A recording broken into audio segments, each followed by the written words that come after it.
All right, good evening, everyone. It is the evening. As you can see, I am outside enjoying the cool air. I'm not quite sure where to look, so I'm going to look in this direction right here, okay? But you see right behind me, there, I am working on the stones that I told you guys that I would be collecting from the garden for a project that I'm working on.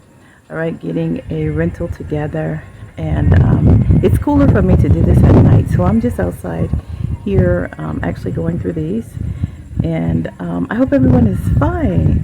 All right, so you see by the title what I'm going to be speaking about. I'm actually going to take this camera off of me, but I just wanted to come in and just show my face briefly and say hello to you guys. I hope that everything is going well. I hope life is going well for you, and let's talk about this. All right, shalom. All right, welcome guys. And I also want to say that I forgot to thank those of you who registered for the or who responded to my survey about the upcoming conference, be it virtual or in person, concerning purchasing land in Ghana, the intelligent way, the wise way, the way that's going to make sure that you're not going to be crying later on or complaining or losing your money. All right, so this video is not about that, but thanks to those of you who saw that post on the community page. If you do not hear from me, please be checking the community page often. All right, so let's get into this. All right, so I want to talk to our sisters, specifically those who can receive sound instruction, wise instruction, who have a heart for it. If you're not the person, this share is not for you, okay? But to the rest of us, I want to say to you things that we all wish later on in life that we had listened to. All right, so I want to say to some of our sisters coming to the African continent, all right, to the beautiful sisters, to the wise sisters, to the intelligent sister, to that, that charismatic sister, whoever you are, I'm asking you a question. If you would not marry a scrub in America, why would you come to the African continent and marry a scrub? All right, so for those of you who do not know what a scrub is, that term became popular after TLC's song, No Scrubs, right? And it talks about basically guys who pretty much don't have much going on for them. And it's not because he doesn't own a car, okay? And you can be, whatever in the city, major city, and choose not to purchase a car. A scrub can be a guy with a job, but his intentions towards you are not what it should be as far as being the man that he needs to be in your life. All right, he will basically make you the man, all right, make you the provider, all right, make you the one that's carrying the major load, and he gains the most. All right, he's benefiting the most. And scrubs come in all ages, young, old, fine, not so fine, whatever. Okay, so we typically think of a scrub like this young man right here, right? But scrubs come in all sorts of varieties, right?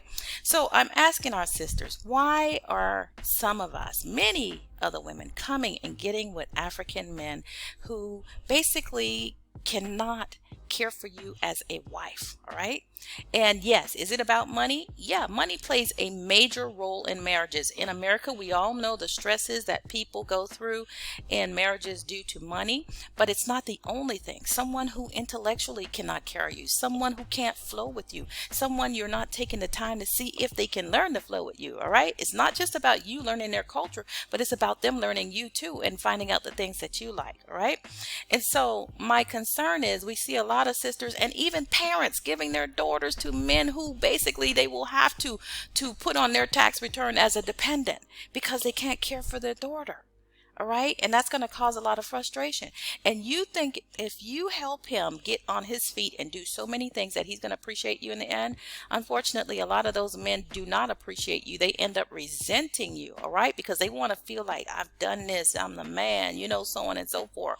If you got to get a man, all right, from the African continent, all right, get one who has some skills that are transferable. Plumber, all right, roofer, bricklayer, somebody that got some skills that they can transfer over to other places should you all go back. All right, and secondly, for our daughters of Israel, okay, why are some of you marrying other nations? Okay, I'm going to say it. My son is also looking for a wife, all right, and he prefers to marry a woman of our own tribe. What is our tribe?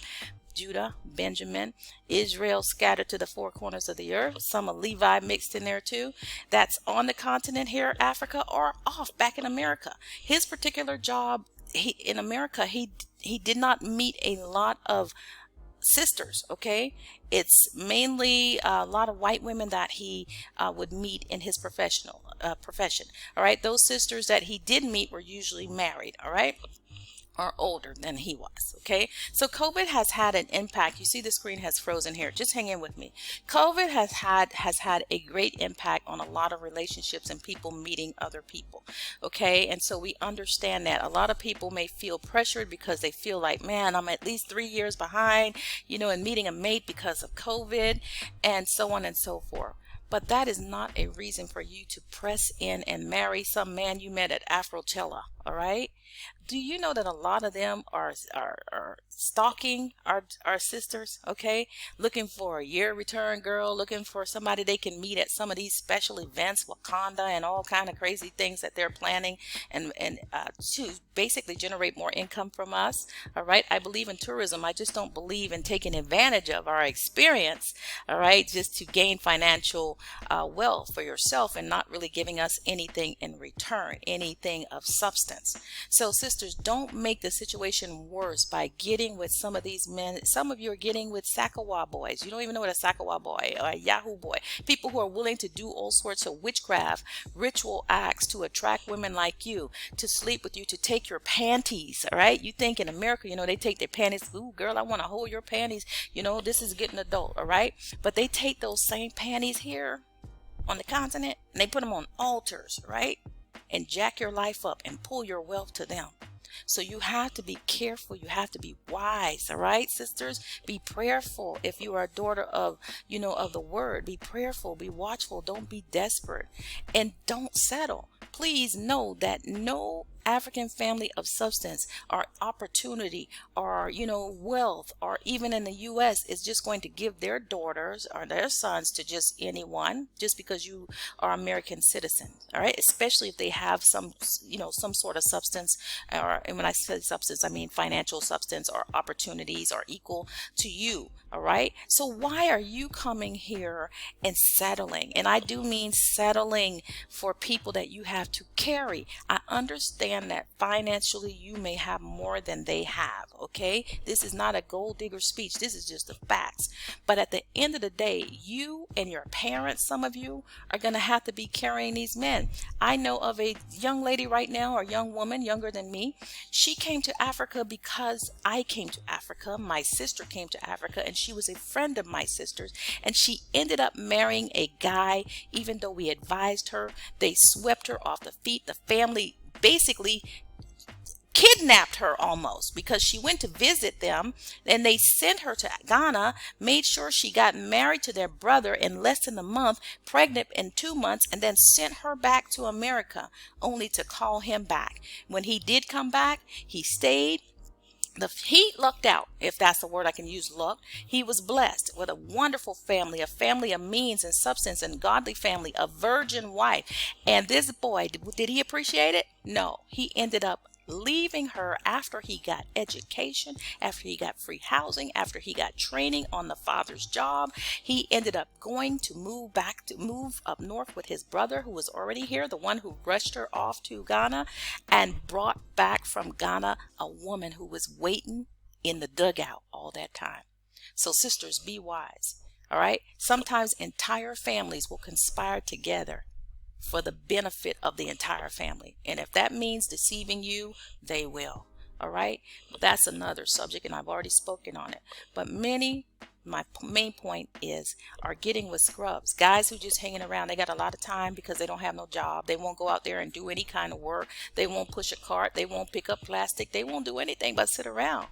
But they look healthy as a horse. How do you think they're eating every day? Who do you think is feeding them? I guarantee you it's some woman that they are deceiving. Some woman that they are telling that she is his all in all. And he's telling you the same thing. Be wise. Don't settle. Okay? And if you are going to marry a man, look for one with some skills. Someone that has some skills that can benefit you. But skills don't necessarily mean that he has good character. All right, so thank you for tuning in. I hope that this is a blessing to you. I hope that those of you who receive this word will benefit from it. All right, shalom.